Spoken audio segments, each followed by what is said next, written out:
Chapter 13, Las Jaras. ¿Qué precisas plumas tienen que tener las jaras para poder volar? The arrows. What precise feathers the arrows must have in order to fly. To say that we found our way quickly would be to lie. It took us hours to get back on the right path, or at least the path we hoped was the right one. Who was that, do you think? Another witch? A sorceress? Delia asked as we plodded along the moonlit path. That was Great Mother Tenantzin, I said. I've been using her amulet, this ear pendant, to call on her for help along the way. La Llorona gave it to me. She was right when she said we'd need it. I peered at the map in my hand by the flickering light of our waning flashlight. It was hard enough not being able to read the map without having to worry about missing the landmarks altogether. But with the moon hiding behind a cloudy sky, they were both impossible. You mean she's the one who gave you these earrings? Valia asked, reaching up to touch the ear pendant hanging against my right cheek. We have a special protection, Juanita said as she ran up to join our conversation. Isn't that cool? Yes, it is, but there's more. La Llorona said we have to remain noble and kind. If we do that, everything will be all right, I said, relieved that she finally believed me. Then, remembering La Llorona and all that she had done for us so far, I began to wonder why she had not been the one to come to our aid. Had the Nagual been too powerful for her? If that was so, had she asked the goddess to help us herself? Was La Llorona ultimately behind our salvation? I wonder if Mama knows what the song is really for, Valia said. Mama had sung that to us so many times, I couldn't count. Now that the fog of the Nagual's spell had lifted, I couldn't believe I hadn't made the connection sooner. She probably doesn't. I mean, who would have thought that some supernatural being was going to show up and save us because we sang her a song? Talia asked, stating the obvious. I always thought Mama's lullabies were magical, Peta whispered. When we were young and Mama used to sing to us, I felt special inside. I know what you mean, Juanita said, wrapping her arms around Peta. Her voice was so sweet, so loving. I always felt like we were more than her children. I felt like we were her life. It's almost as if she knew someday her lullabies would keep us safe from harm, so she made sure she sang to us every night. It's a wonder we forgot that song. Oh boy, it's getting deep out here, Valia said. What makes you think Mama knows anything about Tenantzin coming to save us?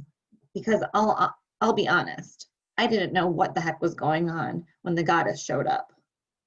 Whatever, Juanita retorted, letting Valia's negative comments slide right off her back like cold butter off of a warm tortilla. All I'm saying is Mama knows the song for a reason. Someone taught it to her. It's a lullaby, right? So it's been passed down from generation to generation. Mothers must have been singing it to their children since the time when Mama's ancestors, the Aztecas, were empowered or overpowered by the Spaniards. I folded the map and shoved it back in my backpack. Well, the bottom line is La Llorona gave me the earrings to invoke her. And Teresita kind of let us know Tenantzin would come to our rescue, and she did. But now it's time we moved on. I pulled my backpack over my shoulders and started hiking through the thick brush of the overgrown path. That's not true, Valia complained as she began to follow me and Juanita through the woods. Teresita never said anyone would help us. She just said we had to sing the song of the birds. I know. I was listening, and I have a photogenic memory. Photographic genius, Juanita spit out angrily at Valia, who had caught up and was now walking between us. It's called photographic memory. And anyway, I don't see how that would help me remember what was being said, since photographic memory deals with sight, not hearing. Okay, stop it, both of you. I don't want to have to separate you again, I yelled, moving between them as we made our way through the shrubbery and into the clearing. Well, Teresita didn't tell us we were in danger of being boiled alive in a cauldron, so forgive me if I don't put too much stock in what the old bag of bones had to say, Valia complained. hiking her backpack higher up over her shoulders before she stalked ahead of us. I have a feeling there's a lot Teresita didn't tell us, Dahlia said, stopping to take a swig of water from a gourd. She did warn us about the Nagual. She just wasn't very specific, Juanita said, turning back to face the road ahead. Yes, but there was more, I said. They knew what I was talking about. You mean the coven of Lucchesas, Juanita whispered, looking at me sideways. We've got to find a place to hide for the night before they find us, Dahlia said, looking to either side of the dirt path. Well, what do you know? I'll ask and you shall receive. Dahlia punched my arm and pointed to the right of the path. I peered into the darkness, but all I could see was the faint outline of faraway mountains against the dusky horizon. What is it? I asked, giving up on my poor eyesight. A barn, Peta screamed. She ran up in front of us and jumped up and down in place with excitement. Now hold on, I said, putting my hand on Peta's shoulder. Settle down, let's not get ahead of ourselves. What? Velia wanted to know as she joined our united circle. What's wrong? Nothing, I said, nothing's wrong. We just need to make sure it's okay to go in there. We need to be cautious, that's all. Teresita's husband said we could rest here. Why do we have to be so careful? Dahlia asked, joining us as we faced the barn. We just have to, that's all. Well, who's coming with me? I asked, looking around for volunteers. Not surprisingly, nobody said anything.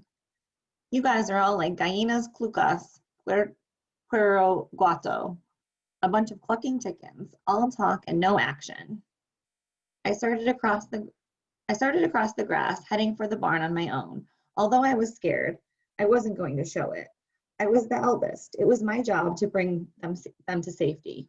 Of course, leaving them alone on the side of a dirt road in rural Mexico wasn't my idea of protecting them, but I didn't have much of a choice either.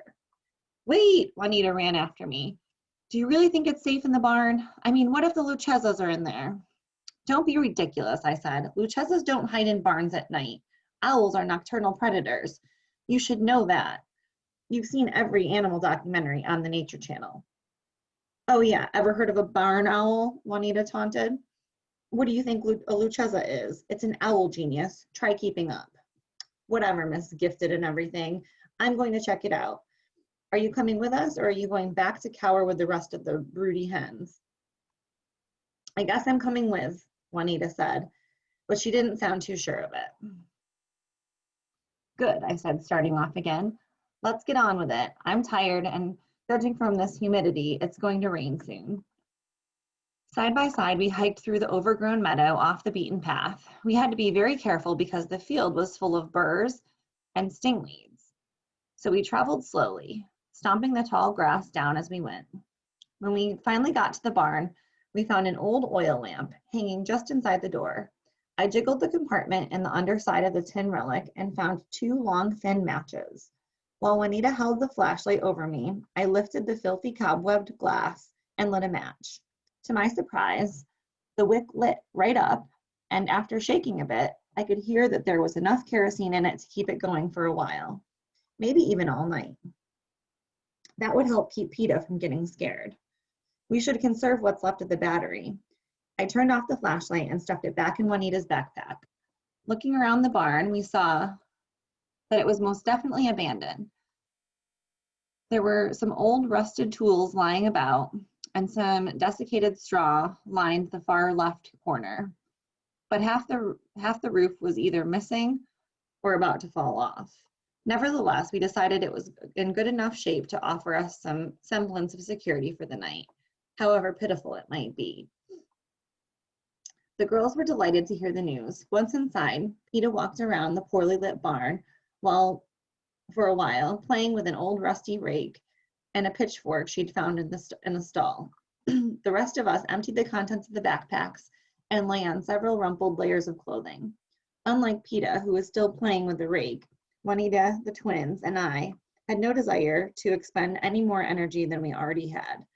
It had been a hot, tiring 2 days of walking since we left El Sacrificio, and our journey was far from over.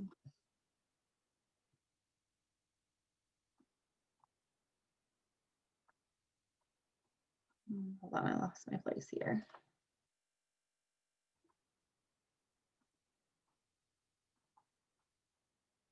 Hold on one second. If Teresita's husband's hand-drawn map was even sort of accurate, we hadn't covered half the ground we'd intended to today. We were just content to rest our feet and curl up in a semi-cozy place. I got Peeta to finally settle down beside me, but even after everyone else fell asleep, I lay wide awake looking up at the stars through the wide hole in the ceiling. We had traveled so long and so far from that first night when I had seen that series of stars fall from the sky like a meteor shower, that I wondered if we'd ever get back to that life again, back to those long, playful days without danger or witches or warlocks. At the thought of Mama crying every day, fearing for our lives, tears started to prick at my eyes and I wiped them away. It was then that I saw several tiny figures flying in and out of my field of vision over the barn. Bats? I asked myself quietly, sitting up to get a better look. No, Juanita whispered as she sat up too. They look too big to be bats. I know, I said, keeping my eyes on the creatures above. I shook the other girls awake. What? Valia mumbled half asleep. Leave me alone. They're here, I whispered, because by then I had figured it out. Valia sat up so fast she stirred Delia beside her. Who? Mama? Delia sprang up into a sitting position beside her twin, and her eyes went to the doors on the other side of the barn. No, I whispered, pointing at the creatures. They had stopped flying and were now perched side by side around the hole in the ceiling, peering down at us from the darkened heavens. Luchezas? Valia asked, searching the sky above. There's 6 of them, I said, nodding. I counted them twice. Then it's not them, Juanita said, putting her hand to her chest, still scared, but sounding pretty relieved. You need 13 to make it a true coven. They must be regular owls if there are fewer than that. Maybe the other 7 are dead, Valia whispered. Or maybe, Delia interjected, they split up and the others are on their way. I remained frozen, unsure of whether a reaction would startle the Luchezas into an attack. Regular owls aren't that big and they don't travel in broods, I said. No, it's them. I reached for my backpack slowly, trying not to show fear. Parliament, Juanita whispered from beside me on the nest of clothes. What? I asked, confused. A group of owls is a parliament, not a brood, she explained. That's chickens. Hens, actually. Oh, like that matters right now. I started to move my hand slowly toward the tiny front pocket of my shorts, pulling the piece of silk string out of it without drawing too much attention to myself. Sorry, Juanita said. Do you have the string? Yes, I whispered. I put it in a safe place as soon as Teresita handed it to me, but I need you to wake Peeta up without scaring her. Once everyone's awake, you'll have to form a protective circle around me so they can't get me while I tie the knots. Okay, Delia and Valia whispered in unison. I could hear the Luchezas whispering menacingly above me, up on the roof, but I couldn't understand what they were saying. I unzipped the tiny front pocket of my shorts as slowly as possible, trying not to draw attention to myself. But the minute I pulled out the pieces of marked silk thread, the Luchezas launched themselves off the roof and flew into the barn, wailing and screeching. Startled awake by the Luchezas' blood-curdling screams, Peeta sat up and screamed almost as loudly as the winged witches. From that moment on, everything happened very fast. The Luchezas descended upon us with all their fury. As they came at us, I saw that they were as big as vultures, and their wingspan was twice their length. Their long, scraggly hair streamed behind them like raggedy, moth-eaten capes as they flew at us. But the most horrific parts of them were their faces. They looked like dried-up pieces of fruit, desiccated human faces, witches with metallic beaks for lips. The coven of Luchezas squawked and screeched as they flew in and grabbed at us with steel talons, pulling out chunks of our hair, shredding our clothes, and scratching our arms, hands, and faces as they flew by. One at a time, they soared up into the rafters and swooped down to do it all over again. If they had been less aggressive, less calculating, we might have been able to defend ourselves. But they were so fierce and erratic in their attacks, we never stood a chance.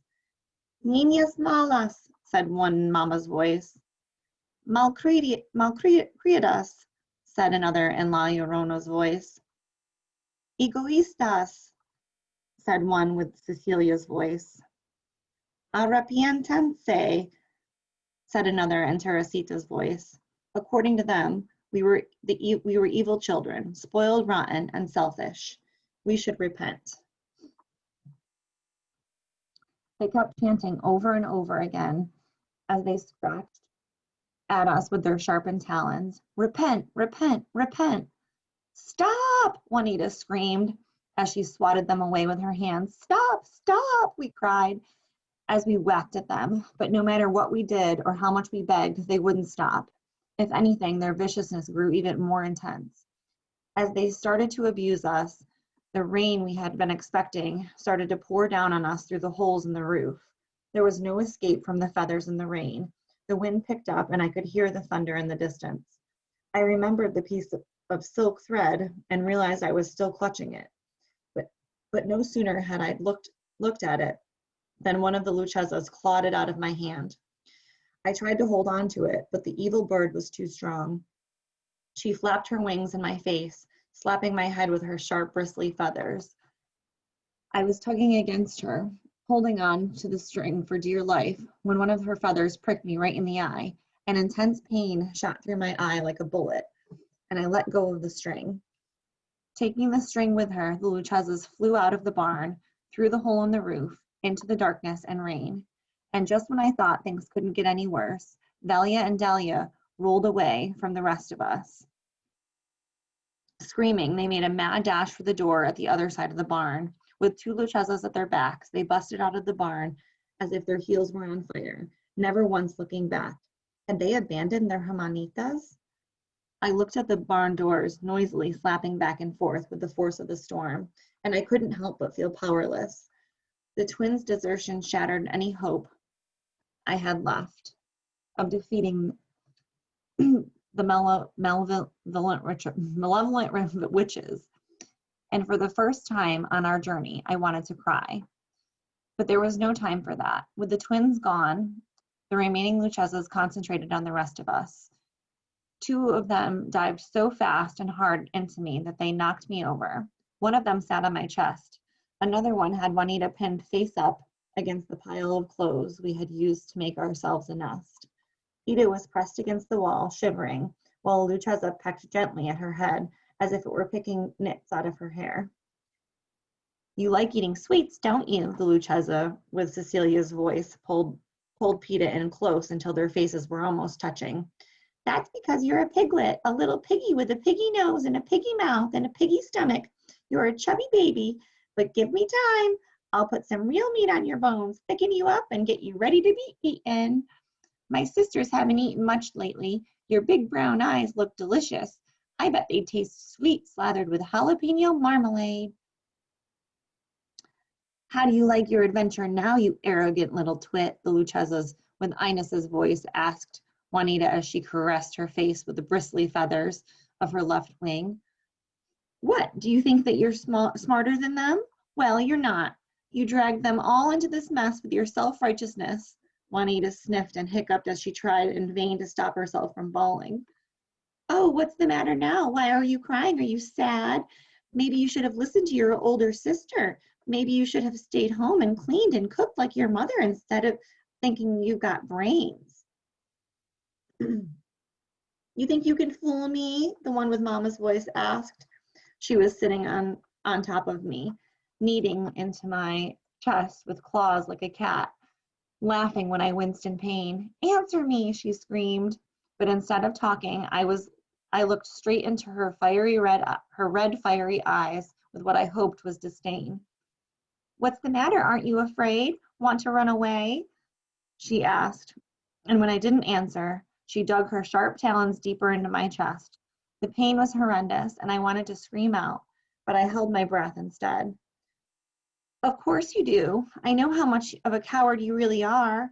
I know how irresponsible you can be. Who's the one who relinquished the piece of thread? Who is going to protect your sisters now? Who? She was shaking me then, grabbing me by my shirt collar and rattling me like she wanted to loosen up the last breath out of my chest. I closed my eyes and started to pray, silently at first, and then with more courage and conviction. But my prayers were useless against her. Instead of getting off my chest, she started to laugh, a deep, cackling laugh that vibrated inside my head and made me lose my place in prayer. You, that's who, whispered the Lucchesa, her rotten breath caressing my neck like a dirty rag, penetrating into my every pore. You, she kept screaming in a parody of Mama's voice, spitting putrid saliva in my face. You dressed like me. You took them away. You left me crying. You lost the thread. Her words spoken in Mama's voice pierced through my heart, and I screamed in agony. No, it's not true. It's not. Just when I thought all was lost, Valia and Dahlia burst through the barn doors, wielding what could only be described as giant metal baseball bats. I don't know what kind of tools they were or where they came from. All I know is they looked absolutely dangerous. Die, the twins screamed as they charged in our directions. The Lucchesas screeched angrily, let go of us, and scattered themselves around the room. One by one, they flapped their wings and took flight, soaring above us, cursing our names and threatening to take their revenge. You take the pitchfork. I call the rake, I told Juanita. I scrambled to my feet and rushed to the other side of the barn where Peta had abandoned the rusty old tools. You can't hurt us. We're the Avengers, the devil's playmates, the one with La Llorona's voice screeched. You've caused too much heartache and pain. You disrespected Cecilia, humiliated her, and now you have to pay. The one with Teresita's voice yelled from the rafters. You'll never get away, the one with Mama's voice screamed as she descended upon me. With all my strength, I batted at her with the brittle rake. She flew around me to avoid getting hurt, but she wasn't completely successful. I'd clipped her right wing, and she screamed in rage, or maybe it was pain. I shook the feathers out of the rake and prepared myself for the next attack. Just draw her close, Valia whispered. She and Dahlia inched themselves toward Juanita and me. We can take these witches, Dahlia announced. Watch your mouth, I warned out of habit, although this time I had to agree with her colorful language. These creatures were more than wicked. They were downright malevolent.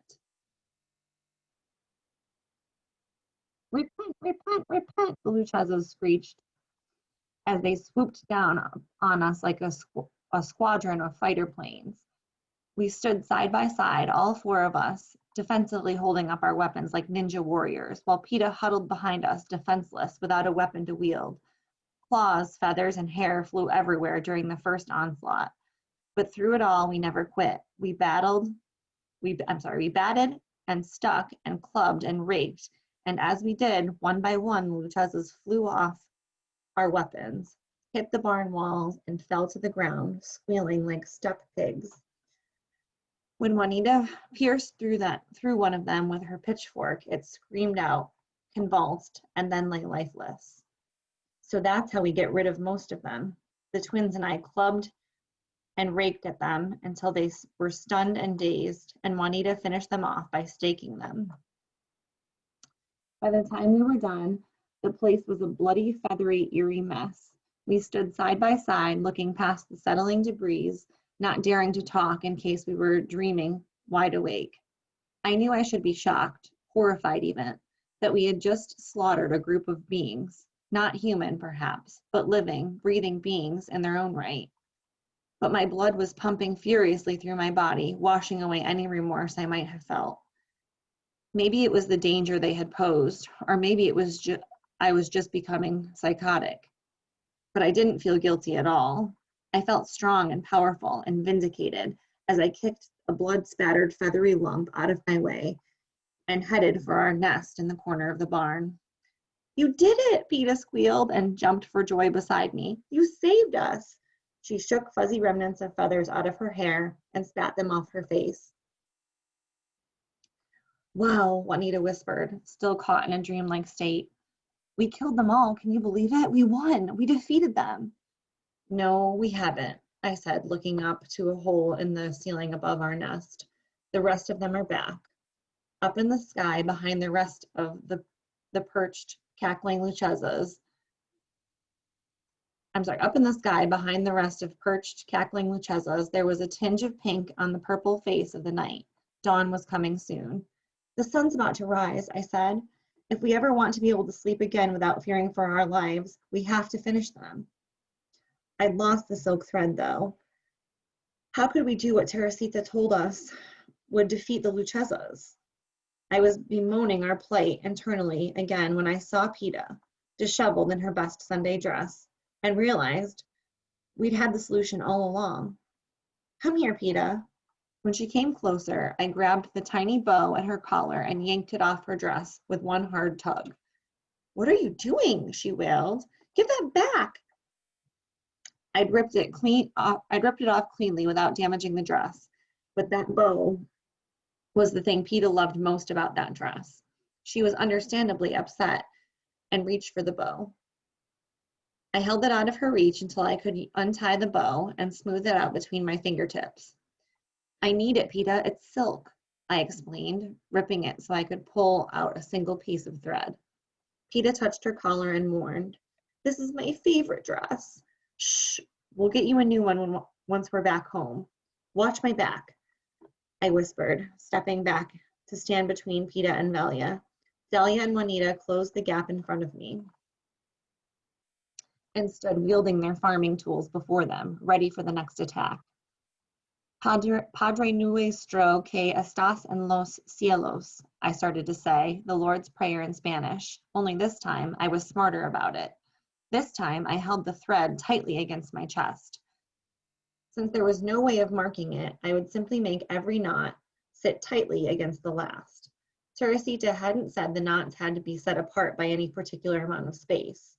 She only said that they had to be evenly spaced. So putting them side by side was, in my opinion, perfectly spaced. With every word I spoke, it seemed the rain began to wane. Less and less of it fell in through the roof. As the prayer ended and I closed the first knot, the rain stopped completely and the rest of the Lucchesas screeched in pain and flew into the barn. They soared over us, ranting and raving and angrily flapping their wings. They circled and circled, creating a whirlwind of a dirt devil of debris and dark, moldy hay that swirled all the way up to the ceiling. The miniature storm swirled and stood before us like a charmed snake, flicking our hair into our faces, wrapping it around our necks, choking us, stealing our breath. But all the time, I stayed focused and prayed. Knot after knot, I tied. Prayer after prayer, I prayed. 7 Lord's Prayers and 7 Holy Marys. And it seemed that each one of those knots took away just a little bit more of that whirlwind's strength. Shorter and shorter it got, and slower the Lucchesas flew, until finally, as I tied the last of the 7 knots, a whisper of daylight broke through the roof, and the whirlwind died away. The 7 remaining Lucchesas fell to the floor, dead. Their eyes closed, their feathers dulled, and their faces had become clean slates. Then the Lucchesas, all 13 of them, vanished into thin air, leaving only downy feathers floating innocuously in the rays of the morning sun.